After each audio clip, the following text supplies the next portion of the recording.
Om Swastiastu. Perkenalkan saya Putu Nisha Puniwanti dengan NIM 21130111029. Pada kali ini, kelompok kami, kelompok 1 akan memaparkan materi mengenai logika kalimat. Nah, adapun hal yang akan kita bahas pada kali ini yaitu sebagai berikut. Yang pertama adalah semesta pembicaraan. Semesta pembicaraan merupakan keseluruhan dari objek-objek yang dibicarakan atau dipaparkan. Nah, adapun contohnya, misalnya diketahui himpunan A yang terdiri dari 2, 3, dan 4, maka semesta pembicaraannya adalah himpunan bilangan asli, himpunan bilangan cacah, dan himpunan bilangan bulat. Yang kedua adalah kalimat deklaratif. Kalimat deklaratif merupakan suatu kalimat yang mengandung nilai kebenaran, baik bernilai benar atau bernilai salah. Suatu kalimat dikatakan bernilai benar apabila sesuai dengan fakta yang ada. Sebaliknya, suatu kalimat dikatakan bernilai salah apabila tidak sesuai dengan kenyataan yang ada. Contohnya seperti bilangan 246 merupakan bilangan yang habis dibagi dua. Pernyataan tersebut merupakan kalimat deklaratif bernilai benar karena bilangan 246 merupakan bilangan genap dan pasti habis dibagi dua. Yang kedua adalah kalimat deklaratif bernilai salah. Contohnya seperti lamanya bulan Januari adalah 30 hari. Pada kenyataannya, bulan Januari lamanya adalah 31 hari. Adapun kalimat yang bukan merupakan kalimat deklaratif, yaitu kalimat imperatif atau perintah dan kalimat interrogatif atau pertanyaan. Perkenalkan, nama saya Nimade Astiasih dengan NIM 21130111005. Di sini saya akan menjelaskan sedikit tentang konstanta, denotasi, dan designasi. Konstanta. Konstanta adalah suatu simbol yang merupakan unsur bahasa untuk menunjukkan suatu anggota tertentu dari semesta pembicaraan. Contohnya adalah Kirana, Jana, Bobo, Dua, dan Pi. Denotasi dan designasi. Apa yang dilambangkan oleh suatu lambang disebut denotasi atau referensi objektif dari lambang tersebut. Sedangkan lambangnya sendiri disebut designasi dari apa yang dilambangkan olehnya. Contohnya adalah designasi dari seorang pemuda adalah namanya, sedangkan pemudanya adalah denotasi dari nama itu. Selanjutnya adalah variabel dan kalimat terbuka. Variabel. Variabel adalah lambang yang melambangkan anggota sembarang dari semestanya, di mana semestanya disebut daerah hasil atau daerah jelajah dari variabel tersebut. Contohnya adalah x kuadrat plus 2x min 3 sama dengan 0. Variabelnya adalah x.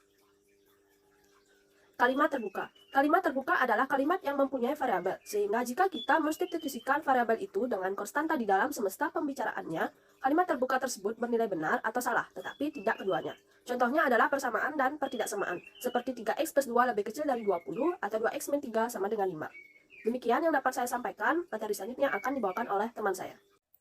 Om Swastiastu. Perkenalkan, nama saya Kadek Dewi dengan NIM 21130111088. Di sini saya akan membahas tentang kalimat dan penghubung kalimat. Dalam pelajaran logika matematika, kata-kata tidak dan atau disebut sebagai kata penghubung kalimat atau perangkai, yaitu ada 5, yaitu negasi, konjungsi, disjungsi, implikasi, dan biimplikasi. Di sini saya akan membahas 3 materi, yaitu negasi, konjungsi, dan disjungsi. Yang pertama ada negasi, yaitu suatu pernyataan yang bernilai benar jika pernyataan semua salah dan sebaliknya. Contoh dan lambang bisa dilihat dalam slide. Di mana di sini contohnya negasi P itu tidak benar bahwa Roni memakai kacamata. Maka dari itu negasi P akan bernilai salah jika Roni benar-benar memakai kacamata. Tabel bisa dilihat pada slide. Kemudian yang kedua ada konjungsi atau dan, yaitu dua pernyataan tunggal P dan Q digabungkan menjadi satu pernyataan majemuk menggunakan kata hubung dan atau yang. Contoh juga bisa dilihat dalam slide.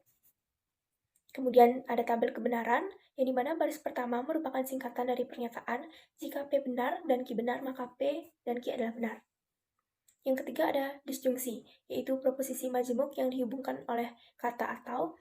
Contoh lambang dan tabel bisa dilihat dalam slide, yang dimana dalam tabel disebutkan bahwa sebuah disjungsi inklusif bernilai benar jika paling sedikit satu komponennya benar. Kemudian ada juga yang disebut sebagai disjungsi atau yang eksklusif, yang menyatakan salah satu tetapi tidak kedua-duanya atau dipilih salah satu. Lambang serta tabel bisa dilihat dalam slide. Contohnya itu Andi lahir di Bali atau di Jakarta. Tidak mungkin satu orang itu lahir di dua tempat yang berbeda. Maka dari itu disebutkan bahwa tidak kedua-duanya namun dipilih salah satu. Dalam tabel juga disebutkan bahwa sebuah disjungsi eksklusif bernilai benar jika paling sedikit satu komponen yang benar tetapi tidak dua-duanya. Sekian materi yang bisa saya sampaikan. Materi selanjutnya akan dibawakan oleh teman saya. Terima kasih. Baik, saya Azira Zefania Agni akan melanjutkan presentasi dari rekan saya sebelumnya. Materi yang selanjutnya adalah implikasi material. Implikasi adalah proposisi majemuk yang berbentuk jika dan juga maka. Implikasi dilambangkan dengan sebuah simbol seperti yang tertera pada layar. Pernyataan P implikasi Q dapat dibaca P menyebabkan Q, P mengakibatkan Q, P syarat cukup untuk Q, Q akibat dari P, Q jika P, atau Q syarat perlu untuk P. Dalam hal ini, P disebut sebagai anteseden, sedangkan Q disebut sebagai konsekuen. Berikut merupakan tabel kebenaran untuk implikasi. Contoh dari implikasi yaitu P, Tono laki-laki merupakan pernyataan benar, Q, Tini laki-laki merupakan pernyataan salah, maka P implikasi Q, jika Tono laki-laki maka Tini laki-laki merupakan pernyataan yang salah. Selanjutnya ada inverse, converse, dan juga kontrapositif. Inverse adalah pembalikan suatu susunan dari suatu susunan yang lazim. Sedangkan converse adalah perubahan dari satu sistem ke sistem yang lain. Yang terakhir adalah kontrapositif, bisa dilihat kontrapositif berbanding terbalik dengan pernyataan inverse. Contoh implikasi, jika hati tenang maka kita senang, maka konversnya, jika kita senang maka hati tenang, inversnya, jika hati tidak tenang maka kita tidak senang, kontraposisi, jika kita tidak senang maka hati tidak tenang. Om Swastiastu. Saya IKD Dwi Budiarta dengan NIM 2113011014. Di sini saya akan melanjutkan presentasi dari teman saya, materi biimplikasi. Biimplikasi adalah proposi majemuk yang berkaitan dengan kata jika dan hanya jika, yang dilambangkan dengan tanda seperti ini. Sehingga pernyataan seperti ini dibaca P jika dan hanya jika Q. Selain itu, pernyataan P jika dan hanya jika Q juga dapat dibaca P ekivalen dengan Q, P syarat cukup dan perlu untuk Q. Adapun tabel kebenaran untuk biimplikasi. Contoh, P Tono laki-laki, ini merupakan pernyataan benar. Q Tini laki-laki, ini merupakan pernyataan salah. P jika dan hanya jika Q. Tono laki-laki, jika dan hanya jika Tini laki-laki merupakan pernyataan salah. Pernyataan P jika dan hanya jika Q dapat juga didefinisikan sebagai jika P maka Q, dan jika Q maka P, dengan nilai kebenaran BSSB. Ini dapat dibuktikan menggunakan tabel kebenaran seperti yang ada di layar. Materi selanjutnya ingkaran konjungsi, ingkaran disjungsi, ingkaran implikasi, dan ingkaran biimplikasi. Ingkaran dari pernyataan konjungsi P dan Q ekuivalen dengan negasi P atau negasi Q. Ekuivalen ini dapat kita buktikan dengan menggunakan tabel kebenaran.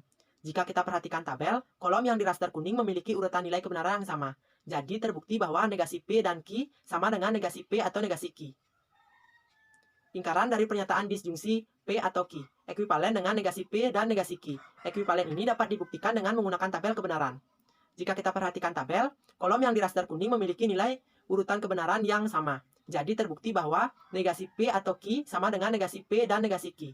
Ingkaran dari pernyataan implikasi jika P maka Q ekuivalen dengan P dan negasi Q. Ekuivalen ini dapat dibuktikan dengan menggunakan tabel kebenaran. Jika kita perhatikan tabel, kolom yang di raster kuning memiliki urutan nilai kebenaran yang sama. Jadi terbukti bahwa negasi jika P maka Q sama dengan P dan negasi Q. Ingkaran dari pernyataan biimplikasi P jika dan hanya jika Q ekuivalen dengan negasi P jika dan hanya jika Q atau P jika dan hanya jika negasi Q. Ekuivalen ini dapat dibuktikan dengan menggunakan tabel kebenaran. Jika kita perhatikan tabel, kolom yang di raster kuning memiliki urutan nilai kebenaran yang sama. Jadi terbukti bahwa seperti ini. Materi selanjutnya, urutan mengerjakan operasi logika.